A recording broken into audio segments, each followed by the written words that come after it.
Alright, everyone, this fall has been really dramatic because we have seen all sorts of falls, no pun intended. First, we've seen a fall in the Miss Universe beauty pageant, which is a whole other chaos story altogether. And then we've seen a fall in Chetan Bhagat's books with his story 12 years. And then we have seen a fall in the Wire of Spy Universe with the chaos Dhurandhar created, which very good. And then finally, the fall in my hair and the fall in anime with One Punch Man Season 3. So, while the rating of the fall anime will be for another video, this video is going to be a little different. We are going to talk about the Thai drama Kinnporsche. And why am I revisiting Kinnporsche 3 years later? It's because, as you all know, Miss Universe happened, but the only good thing about Miss Universe is the performance of Jeff Satur.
Like, kudos to all these women for walking past him, because if it were up to me, I would straight up give the crown to Jeff Satur because he is clearly the most beautiful person out there. Here, one more time for Jeff Satur, everybody! Let's make it loud! He's hitting high notes, guys. Cheekbones, great hair. I travel everywhere horseback if I had you here. One more time. How about for Jeff, everybody? And apparently, I'm convinced that this man is immune to all sorts of chaos. Like, it's just chaos this side and Jeff Satur just doing his thing and chilling on the other side. But also this situation is similar in Kinnporsche. It's just like all the chaos gangster mafia had been taking place on one side and Jeff as Kim is just on the other side doing his own thing and only reunites with the cast in maybe few of the final episodes. So, for this sole purpose, let's revisit Kinnporsche. Now, before we proceed into the unnecessary rant or review about this series, let me give you guys a disclaimer. My grammar might be a little off because of how hot each and every one of these cast members are. Great acting, great cast. The last time I've ever seen this great of a cast was in Originals. So with that in mind, let's get started. You guys must be thinking, hey, I thought I was anime only. Guys, yes, I was anime only. And technically, I do prefer anime over live action. Like, I prefer Modao Zushi over The Untamed. And I prefer Sasaki to Miyano over Forever You. And since I was tired of the toxic tropes in Dakaichi or Love Stage, I think Reset was a better option, but I would still go to anime men because they are hotter than real life men any day. However, I wanted more dark stuff related to gangsters. I couldn't get enough of Banana Fish and Twittering Birds Never Fly, and maybe even few of the manhwas with their repeated tropes, so I found Kinnporsche. Now, you BL fans must be wondering why am I reviewing Kinnporsche 3 years after its release. I have 2 reasons for you. One, it's not too late to discuss a great series, and 2, do you know the price to legally watch Kinnporsche in India? It's 450 rupees. Yes, guys, the Ikiki subscription is 450 rupees per month. That's my Amazon and Netflix subscription combined. Okay, I paid good money to see this series. So, was Kinnporsche worth it? Yes. But Kinnporsche also has some flaws, and we are going to talk about them today.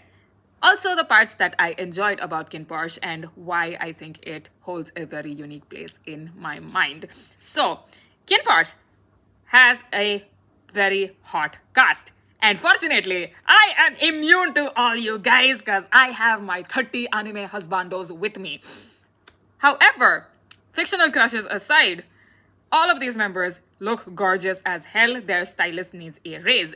And I went into this series blind. I did not know what to expect. I just knew that Kinnporsche involved gangsters and mafias. So I thought it was going to be something like Gangs of Wasipur or Malik or any of the gangster dramas we've seen. But turns out Kinnporsche has something for everybody, like smart, check, violence, check, slick action pieces, double check, drama, also check, absurd case of Stockholm Syndrome, check, and complexity of the characters. So, for those of you who don't know, Kinnporsche tells the story of Kin, who is the heir to this major gang in Thailand, and Porsche, who is a bartender. Like, yo, if Porsche was a bartender near in my area, I would go to that bar just to stare at him because Apo Nattawin is just that hot.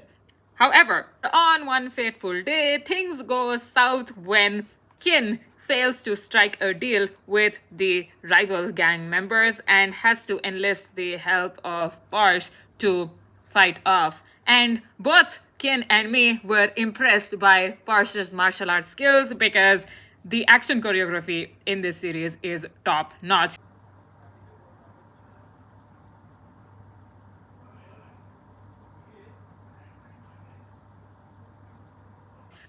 And Kin is just like, hey, in a typical web novel fashion, I know that you, Porsche, are suffering from a financial crisis and your brother is about to go to a university and your uncle is a gambler, so why don't you come work for me, take special bodyguard training, and in turn, I will pay for your brother's tuition and take care of your brother. And at first, Porsche refuses because he is just like, yo, I'm not a money-minded person and everything, but he eventually comes to agree with Kin. And even Kin's dad pushes for Porsche to be Kin's new bodyguard, which puzzles everybody. So, good job on that. And you guys might think that, hey, Kinnporsche just follows the same formula of every gangster story out there. Like, you are introduced to the gangs in the beginning, and when you go to the end, everything ends in a violent gun shoot, and our protagonists are saved. Yes, but throughout its runtime, Kinnporsche throws a series of twists at you. Like, you cannot predict where the story is going to go. And that makes the series enjoyable. So, believe me when I tell you this, the synopsis didn't even scratch the surface of this series. And now let's get into the couples. So here is where the spoiler starts and here is where the rant starts. So if you want to go check out the series, now is your time to exit the video and get back when you're done so that you can listen to my rant. So My favorite couple has to be the titular characters Kin and Porsche. The actors have insane chemistry. The lovemaking scenes are very steamy. Okay, like you will be staring at your screen and wondering, hey, what even is 50 Shades of Grey when these two are just setting the screen on fire? And then we have Kim and Porsche, who are the textbook definition of wasted potential. Now, don't get me wrong, the couples in Kinnporsche are not perfect. They are not your typical green flag couples in a rom-com. Obviously, this is gangster business, okay? The relationships are bound to be messy. Kin and Porsche do have misunderstandings, but communication is key for them. They do resolve their issues and they get through any obstacle with ease. Like in 1 or 2 episodes, the issues between Kin and Porsche are just solved, and watching them work together is just great. And although their relationship might have a questionable start, it really evolves into a healthy one over time, and that's what I love about Kinnporsche's relationship. And we have Kim and Porsche.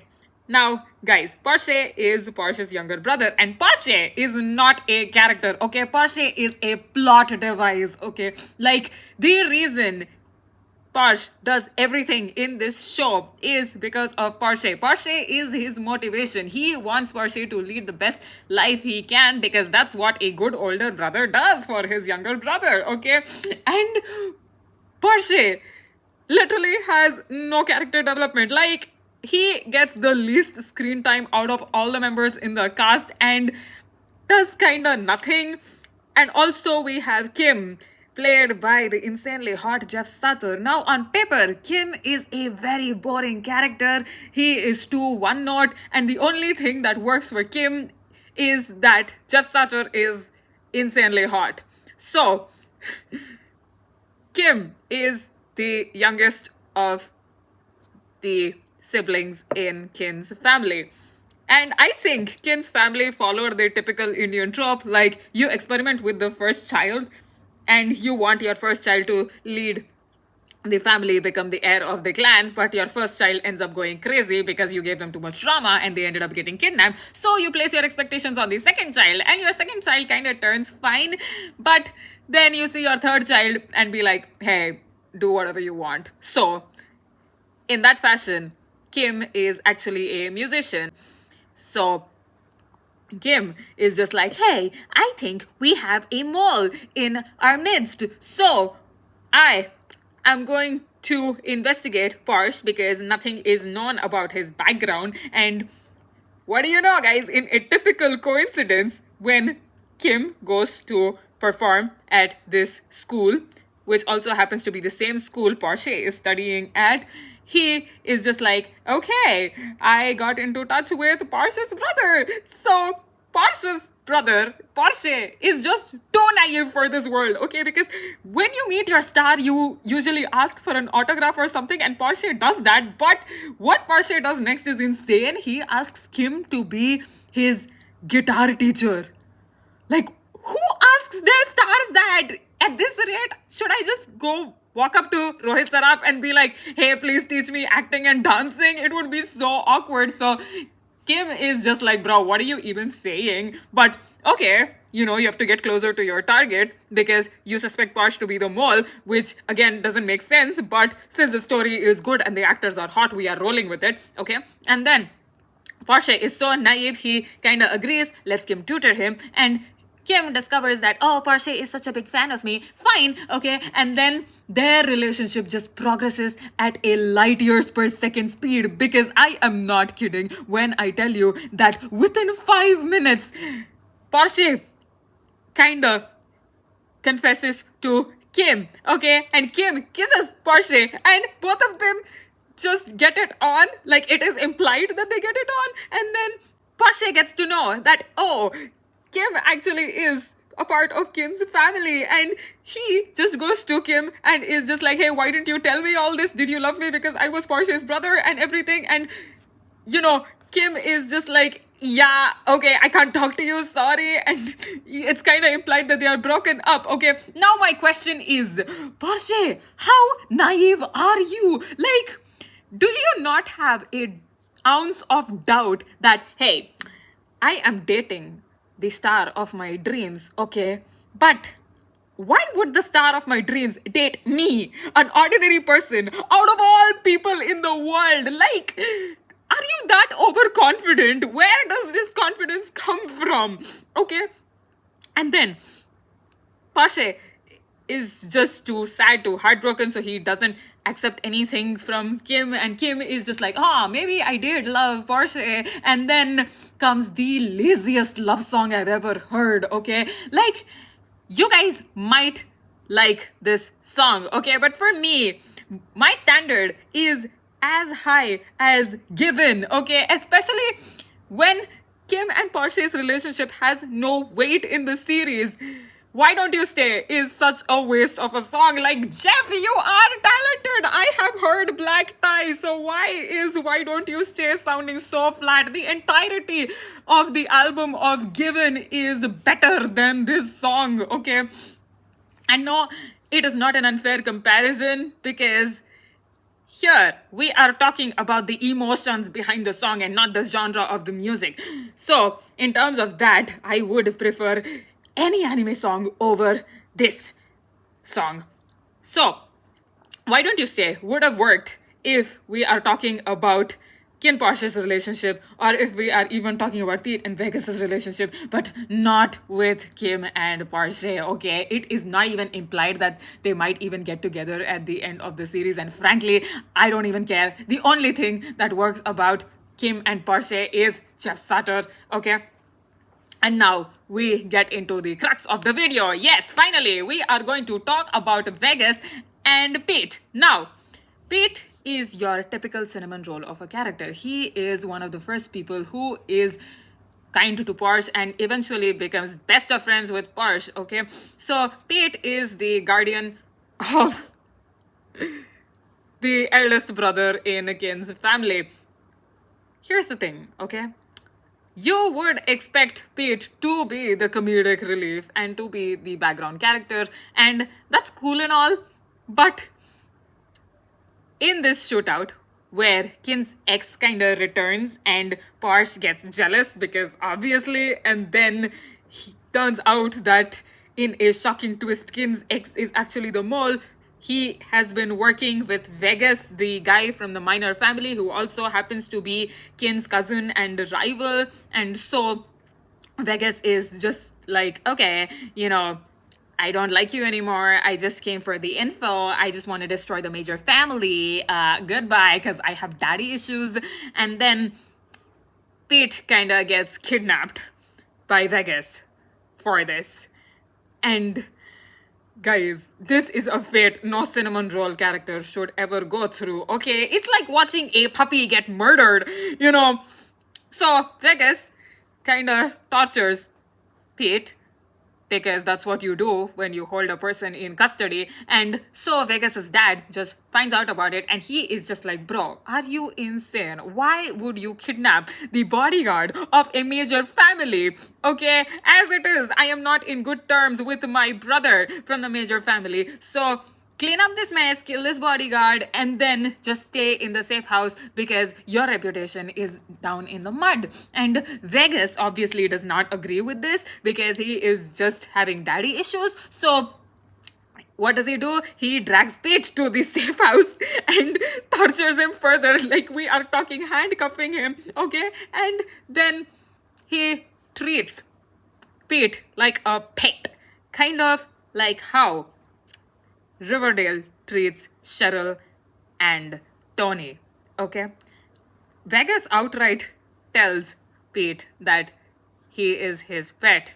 And honestly, if Bible wasn't that hot, I wouldn't have bought this, okay?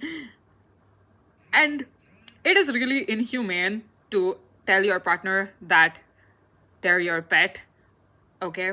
And it is brought out beautifully by Pete's performance that he is a person at the end of the day, and Vegas should treat him like one, which he hasn't done, because Pete has the most absurd case of Stockholm Syndrome I've ever seen. Okay, so Vegas apparently has two pets, okay? One is Pete, and I'm really sorry for that, and one is a hedgehog. Okay, no Sonic. The hedgehog kinda dies because Vegas is a terrible pet owner. So Vegas is just like, hey, I'm going to bury this. And apparently, in this series, you can open a lock with any pointed object. Did you guys know that? Yeah, so Pete is just like, hey, I'm just handcuffed here, and Vegas just left something behind, so I'm just going to use that and then pick my lock, and Pete kind of gets free. But then, when he leaves, he has this look, and I know that look. He wants to get back to Vegas. Pete, honey, please don't do this. Okay, you have a lot of other anime daddies waiting for you. Okay, I know that Vegas is hot. Okay, I understand, but there are better options. Okay, you have Sukuna, you have Nanami, you have Mahito, you have Hisoka. Okay, going back to Vegas is just hell. Why would you want to get back to him? Please don't do it. This is not Beauty and the Beast, okay? And let's talk about Vegas for a second. Vegas is not a red flag, okay? Calling Vegas a red flag is doing a service to him. No, guys. If the yanderes in anime want to do a PhD course, they would go to Vegas for their thesis, okay? Vegas is a straight up war cry. He is a straight up maroon flag out there if you want to be in a relationship, because Vegas throughout this series kind of abuses Porsche, okay? And he also tortures Pete. Even after Pete kind of showed him care, we are talking about whipping him with a belt, okay? And when he finds out that, oh my god, Pete actually kind of fainted due to sepsis, he bandages Pete and then proceeds to assault him further. And although it was kind of consensual, Pete kind of feels bad about it because he is just like, bro, you are still chaining me, and I don't feel like you've treated me as a person. I've lost my humanity. I've lost my soul thanks to you. I just want to call Dazai. I want to commit suicide. And Vegas is just like, okay, I am doing this because I don't feel at home with my dad. Like, I do have a very rocky relationship with my dad. And yes, it does not justify Vegas's actions. And the only thing working for it is Bible's hotness and Bible's performance as Vegas, okay? So it does not make sense to me that Porsche would forgive Vegas this easily after Vegas kind of apologized for that day. And it does not make sense to me that Porsche keeps enlisting Vegas's help and kind of continues to be nice to him if the actor's chemistry wasn't that insane. So Pete, at the end of the day, is just like, okay, fine, I'm running away for real this time. So he finally runs away with his dignity intact and his sanity intact. Or so I thought, okay? And then Porsche knew that, hey, I think Vegas did this to you, but proceeds to call Vegas anyway because he wants to know the truth behind his parents' accident, okay? And Vegas is just like, okay, yeah, sure, I just want to meet Pete for once. And Porsche, you know better than anybody not to let the abuser near the victim. Then why do you do it, my guy, okay? That makes you so horrible. And so Pete is just like, okay, fine. The thing is, I don't want to be anywhere near you, and I want you to get out of my face, which is very good because Vegas shouldn't be near Pete, especially after how he treated Pete, right? Then at the finale, okay, we see Vegas get shot 3 times. And mind you, Pete and Vegas did fight, and Pete was on the verge of shooting Vegas. Okay, that's good. But at the end of the series, Pete is just like, no, Vegas deserves to be saved. And guess what he tells Vegas? I am still your pet, and I am still searching for my owner. My guy, why is your mind this fractured? Why are you like this? It just makes Vegas come to the level of Griffith. And the shocking part is Vegas hasn't even done things as horrifying as Griffith. So as Vegas says, maybe Pete is inherently a very good person, the angel sent on this earth. And obviously, Pete does have an angelic face, okay? But I don't think I would have it in me to actually give a second chance to somebody who treated me the way Vegas does to Pete. Because keeping Bible's sexy looks aside and the way he just speaks English. Saved by the bell. Let me try. We're on the same team now, you and I. Let's go. Looking for something? He betrayed you. Sold your information to us. So we decided to return the favor. The major clan sent me here to resolve the issue at the casino. Let bygones be bygone. And do you think that we are foolish enough to create enemies while our leader is still weak? As a sign of good faith, we'll give you these drugs, free of charge. Consider it compensation for wasting your time.